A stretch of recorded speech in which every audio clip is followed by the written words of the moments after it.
ಸನ್ಮಾನ್ಯ ಅಧ್ಯಕ್ಷ, ಎಲ್ಲರಿಗೂ ಅವಕಾಶ ಸಿಗ್ತದೆ. ಎಲ್ಲರಿಗೂ ಸೀಟ್ ಬಿಟ್ಟು ಹೋಗಬೇಡಿ. ಯಾವಾಗ ಚಾನ್ಸ್ ಬರ್ತದೆ ಗೊತ್ತಾಗುದಿಲ್ಲ ನಿಮಗೆ. ತಮ್ಮಲ್ಲಿ ಅಭಿನಯಿಸ್ತಾ ಇದ್ದೀನಿ. ಈ ಉತ್ತರ ಕರ್ನಾಟಕದ ಬಗ್ಗೆ ಪ್ರತಿ ವರ್ಷ ಪ್ರತಿ ಸಲ ಪ್ರತಿ ಸದನದಲ್ಲಿ ಕೂಡ ಅನೇಕ ಜನ ಶಾಸಕರು ಪ್ರಸ್ತಾಪ ಮಾಡೇ ಮಾಡ್ತಾರೆ, ಚರ್ಚೆ ಆಗೇ ಆಗ್ತದೆ. ಆದರೆ ಪರಿಹಾರಗಳು ಸಿಗದೇ ಇರೋ ಕಾರಣಕ್ಕಾಗಿ ಮತ್ತೆ ಮತ್ತೆ ಚರ್ಚೆಗಳಿಗೆ ನಾವು ಬರಬೇಕಾಗ್ತದೆ. ಮಾನ್ಯ ಅಧ್ಯಕ್ಷರೇ, ಇವತ್ತು ಹಿಂದುಳಿದ ಪ್ರದೇಶ ಉತ್ತರ ಕರ್ನಾಟಕ, ಇದಕ್ಕೆ ಒಂದು ಚಾರಿತ್ರಿಕವಾದಂಥ ಕಾರಣ ಇದೆ. ಅದು ಯಾರ ಮೇಲೆ ನಾನು ಆರೋಪ ಮಾಡಕ್ಕೆ ಹೋಗಲ್ಲ ಅಥವಾ ಯಾರ ಮೇಲೆ ನಾನು ಟೀಕೆ ಮಾಡಕ್ಕೆ ಹೋಗಲ್ಲ. ಇದಕ್ಕೆ ಚಾರಿತ್ರಿಕವಾದಂಥ ಕಾರಣ ಇದೆ. ನಮ್ಮ ಕಲ್ಯಾಣ ಕರ್ನಾಟಕ ಹಿಂದೆ ನಾವು ನಿಜಾಮನ ಆಡಳಿತದಲ್ಲಿದ್ದೀವಿ. 56ರಲ್ಲಿ ನಾವು ಕರ್ನಾಟಕ ಬಂದು ಸೇರಿದ್ದೀವಿ. ಮಾನ್ಯ ಅಧ್ಯಕ್ಷ, ನಾನು ಹುಟ್ಟಿದ್ದು 49ನೇ ಇಸ್ವಿಯಲ್ಲಿ. ನಮ್ಮೂರಲ್ಲಿ ಶಾಲೆ ಪ್ರಾರಂಭ ಆದದ್ದು 56ರಲ್ಲಿ. ಅಂದ್ರೆ ಮೊದಲು ಗೌಟಿ ಶಾಲೆಗಳು ಅಂತ ಇದ್ದು, ಆಮೇಲೆ ಅಧಿಕೃತವಾಗಿ ಕನ್ನಡ ಶಾಲೆಗಳನ್ನು ತೆರೆದ್ರು. ನಾವೆಲ್ಲ ಮೊದಲನೇ ವಿದ್ಯಾರ್ಥಿ ನಾವು ಕನ್ನಡ ಶಾಲೆಗಳಿಗೆ, ಸರ್ಕಾರಿ ಕನ್ನಡ ಶಾಲೆಗಳಿಗೆ. ಹಾಗಾಗಿ ನಮ್ಮ ಹಿನ್ನೆಲೆ ಮತ್ತು ಬೇರೆಯವರ ಹಿನ್ನೆಲೆ ನೋಡಿದ್ರೆ ಅಜಗಜಾಂತರ ವ್ಯತ್ಯಾಸ ಇದೆ.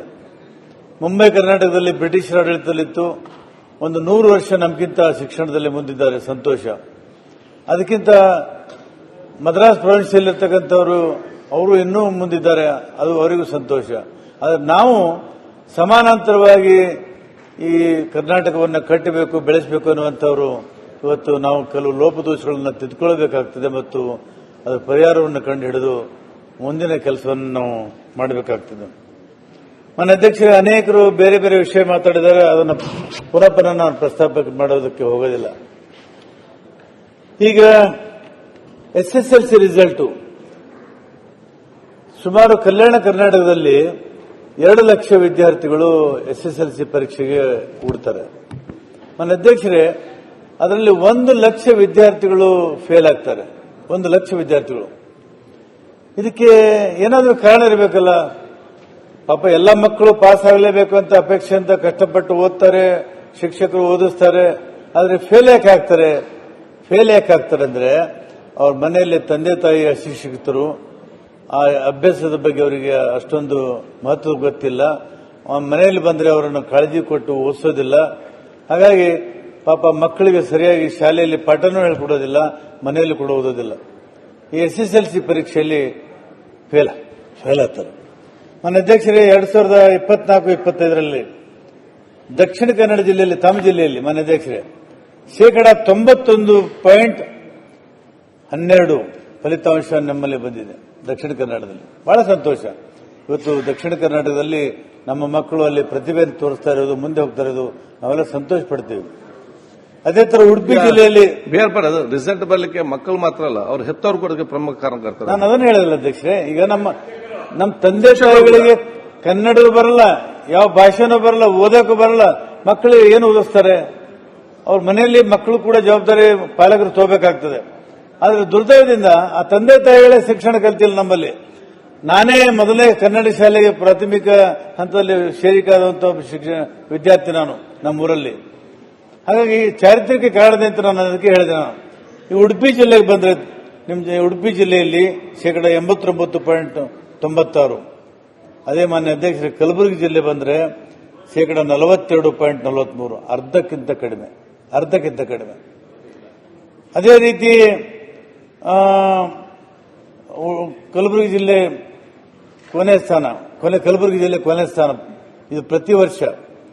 ವಿಜಯಪುರ ಜಿಲ್ಲೆ ಬಂದರೆ 49.58%,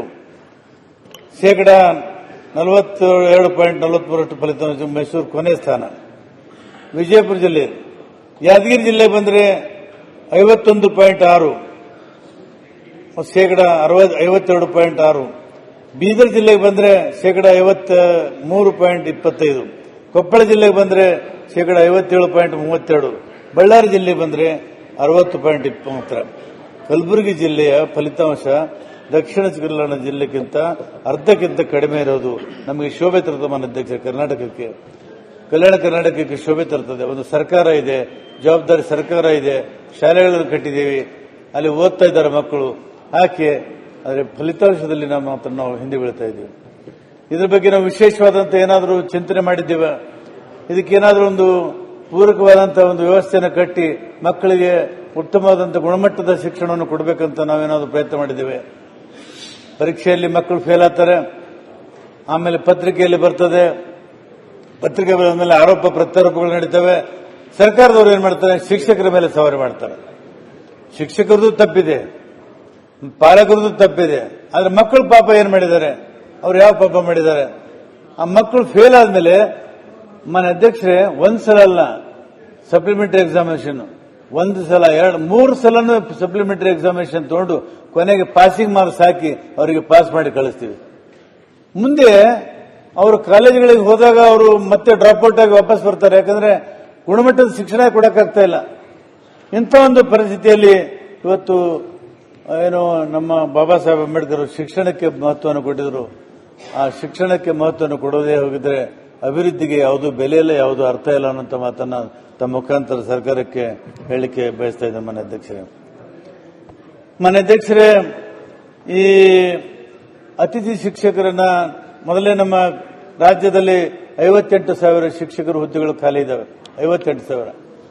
ಬರೀ ಕಲ್ಯಾಣ ಕರ್ನಾಟಕದಲ್ಲಿ 24,000 ಹುದ್ದೆಗಳು ಖಾಲಿ ಇದ್ದಾವೆ, ಬರೀ ಕಲ್ಯಾಣ ಕರ್ನಾಟಕದಲ್ಲಿ. ಅಂದ್ರೆ ಬಹಳ ದೊಡ್ಡ ಸಂಖ್ಯೆಯಲ್ಲಿ ಮಕ್ಕಳ ಶಿಕ್ಷಕರ ಹುದ್ದೆ ಖಾಲಿ ಇದೆ ಅನ್ನೋದನ್ನ ಅಂಕಿ ಸಂಖ್ಯೆ ಹೇಳ್ತದೆ. ಮತ್ತು ಅತಿಥಿ ಶಿಕ್ಷಕರನ್ನ ತಗೋಬೇಕಂತ ಹೇಳಿ ಸರ್ಕಾರದವರು ಒಂದು ಏನಾದರೂ ವ್ಯವಸ್ಥೆ ಮಾಡಿದ್ದಾರೆ. ಮಾನ್ಯ ಅಧ್ಯಕ್ಷರೇ, ಜೂನ್ನಲ್ಲಿ ಸ್ಕೂಲ್ಗಳು ಪ್ರಾರಂಭ ಆಗ್ತವೆ. ಅತಿಥಿ ಶಿಕ್ಷಕರನ್ನ ಯಾವಾಗ ತಗೋತೀವಿ, ನಾವು ಅರ್ಜಿ ಕರೆದು ಇಂಟರ್ವ್ಯೂ ಮಾಡಿ ಮೆರಿಟ್ ಮೇಲೆ ತಗೋತೀವಿ. ಯಾವಾಗ ಆಗಸ್ಟ್ ಸೆಪ್ಟೆಂಬರ್ ಅಲ್ಲಿ ಅತಿಥಿ ಶಿಕ್ಷಕರನ್ನ ತಗೋತೀವಿ. ಆಗಸ್ಟ್ ಸೆಪ್ಟೆಂಬರ್ ಅಲ್ಲಿ ಅರ್ಧ ಸಿಲೆಬಸ್ ಮುಗಿದಿರ್ತದೆ, ಮುಂದೆ ಅರ್ಧ ದಸರಾ ಹಾಲಿಡೇ ಬರ್ತವೆ, ಆಮೇಲೆ ಮತ್ತೆ ಪರೀಕ್ಷೆ ಬರ್ತವೆ ಮಾರ್ಚ್ ಅಲ್ಲಿ. ಆ ಶಾಲೆ ಮಾಸ್ಟರ್ಗಳು ಯಾವ ರೀತಿ ಪಾಠ ಹೇಳ್ಕೊಡಕ್ಕೆ ಸಾಧ್ಯತೆ ಇದೆ, ಯಾವ ರೀತಿ ಸಿಲೆಬಸ್ ಮುಗಿಸೋಕೆ ಸಾಧ್ಯತೆ ಇದೆ. ಹೀಗಾಗಿ ಮಕ್ಕಳು ಅವ್ರ ಭವಿಷ್ಯಕ್ಕೆ ದೊಡ್ಡ ಹಾನಿ ಆಗ್ತಾ ಇದೆ. ಇದರ ಬಗ್ಗೆ ಸರ್ಕಾರ ಬಹಳ ದೊಡ್ಡ ಒಂದು ಚಿಂತನೆಯನ್ನು ಮಾಡಬೇಕಾಗ್ತದೆ ಮತ್ತು ಅದರ ಬಗ್ಗೆ ವ್ಯವಸ್ಥೆಯನ್ನು ಮಾಡಬೇಕಾಗ್ತದೆ. ಈಗ ಮಾನ್ಯ ಅಧ್ಯಕ್ಷರೇ, ಗಡಿನಾಡದ ಭಾಗದ ಸಮಸ್ಯೆ ಏನಂದ್ರೆ, ಈ ಬಳ್ಳಾರಿ ಜಿಲ್ಲೆ ತಗೊಳ್ರಿ. ಆ ಬಳ್ಳಾರಿ ಜಿಲ್ಲೆ ಹಳ್ಳಿಗಳಿಗೆ ಹೋದ್ರೆ ಅಲ್ಲಿ ಆಡು ಭಾಷೆ ನಾಡು ಭಾಷೆ ಬೇರೆನೇ ಇದೆ. ನಾವೆಲ್ಲರೂ ಕನ್ನಡ ಅಂತ ಆಡು ಭಾಷೆ ತಾಯಿ ಮಾತೃಭಾಷೆ ಬರಿತೀವಿ, ಮಾತೃಭಾಷೆ ಎಲ್ಲರದು ಕನ್ನಡ ಇಲ್ಲ. ನಿಮ್ಮಲ್ಲಿ ತುಳು ಇರಬಹುದು, ನಮ್ಮ ಕಡೆ ಮರಾಠಿ ಇರಬಹುದು, ಮತ್ತೊಂದು ಕಡೆ ತೆಲುಗು ಇರಬಹುದು. ಮಾತೃಭಾಷೆನೇ ಬೇರೆ. ಲಮಾಣಿ ಜನರಿಗೆ ಪಾಪ ಮಾತೃಭಾಷೆ ಲಮಾಣಿ ಭಾಷೆ. ಅವರು ಯಾರ ಹೆಸರು ಹಾಕ್ತಾರಲ್ಲಿ ಹೆಸರು ಸತ್ಯ ಗೊತ್ತಿಲ್ಲ, ಶಾಸಕರ ಹೆಸರು ಸತ್ಯ. ಪಾಟೀಲ್ ಅಂತ ನಿಮ್ಗೆ ಗೊತ್ತಿದೆ ಅಲ್ಲ, ಮಾನ್ಯ ಅಧ್ಯಕ್ಷ ಅವ್ರದ್ದು ಬೆಲ್ಲಕಾಯಿ ಬರೀ ರಗಳೆ ಆಯ್ತು. ಎಲ್ಲದವರು ನಮ್ಮ ಬಗ್ಗೆ ಕಾಳಜಿ ಮಾಡ್ತಾ ಇದ್ದಾರೆ. ಮಾನ್ಯ ಅಧ್ಯಕ್ಷರೇ, ಇವತ್ತೇನು ಗಡಿಭಾಗದ ಸಮಸ್ಯೆ ಇದೆ. ನಾವು ಕನ್ನಡ ಶಾಲೆಗಳನ್ನ ತಾಂಡದಲ್ಲಿ ತೆರಿತೀವಿ, ಆ ಶಿಕ್ಷಕರಿಗೆ ಕಳಿಸ್ತೀವಿ. ಆ ಮಕ್ಕಳಿಗೆ ಕನ್ನಡನೇ ಬರೋದಿಲ್ಲ, ಅವ್ರು ಮಾತಾಡೋದು ಲಂಬಾಡಿ ಭಾಷೆ. ಅದೇ ತರ ಗಡಿನಾಡಿನ ಭಾಗದಲ್ಲಿ ಮಕ್ಕಳು ಮಾತಾಡೋದು ತೆಲುಗು ಭಾಷೆ.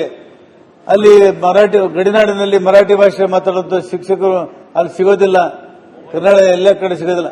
ಹೀಗಾಗಿ ಆ ಮಕ್ಕಳಿಗೆ ಮತ್ತು ಶಿಕ್ಷಣಕ್ಕೆ ಸಂಪರ್ಕವೂ ಇಲ್ಲ ಮತ್ತು ಅದು ಸಾಧ್ಯವೇ ಆಗ್ತಾ ಇಲ್ಲ. ಹೀಗಾಗಿ ಅನೇಕ ಮಕ್ಕಳು ಇವತ್ತು ಶಾಲೆಯಿಂದ ವಂಚಿತರಾಗಿ ವಾಪಸ್ ಮನೆಗೆ ಹೋಗ್ತಾರೆ.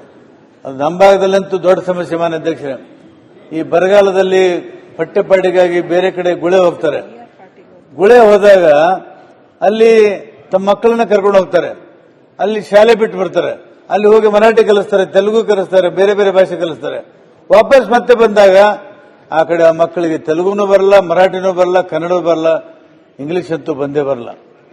ಹೀಗಾಗಿ ಇವತ್ತು ಈ ಶಿಕ್ಷಣದಲ್ಲಿ ನಾವು ಎಲ್ಲಿವರೆಗೆ ನಾವು ಒಂದು ವ್ಯವಸ್ಥಿತವಾದಂಥ ಒಂದು ಕೆಲಸವನ್ನು ಮಾಡೋದಲ್ಲ, ಅಲ್ಲಿವರೆಗೆ ನಮ್ಮ ಹೈದರಾಬಾದ್ ಕರ್ನಾಟಕ ಆಗಲಿ ಮುಂಬೈ ಕರ್ನಾಟಕ ಆಗಲಿ ಬೆಳೀಲಿಕ್ಕೆ ಸಾಧ್ಯ ಇಲ್ಲ ಅಂತ ಮತ್ತನ್ನ ಈ ಸಂದರ್ಭದಲ್ಲಿ ಮಾನ್ಯ ಹೇಳ್ತಾ ಅಧ್ಯಕ್ಷರೇ, ಇವತ್ತು ಕಲಬುರಗಿ ಯೂನಿವರ್ಸಿಟಿ ಒಂದೇ ಉದಾಹರಣೆ ಹೇಳ್ತೀನಿ.